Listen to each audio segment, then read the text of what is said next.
கனடாவின் மிசிசாகாவில் உள்ள ஒரு பிளாசாவில் தாக்குதலுக்கு இலக்கான 50 வயதுடைய பெண் ஒருவர் உயிரிழந்துள்ளார். குறித்த சம்பவம் கடந்த வெள்ளிக்கிழமை இரவு நடந்துள்ளது.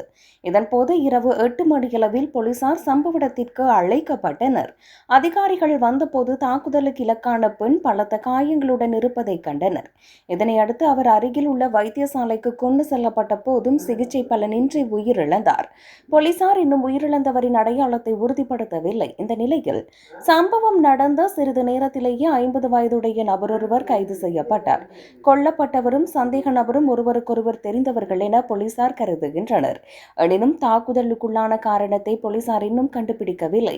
மேலும் கொலை செய்ய பயன்படுத்தப்பட்ட ஆயுதத்தையும் போலீசார் மீட்டனர். இந்த நிலையில் சம்பவம் தொடர்பான மேலதிக விசாரணைகள் நடைபெற்று வருகின்றன.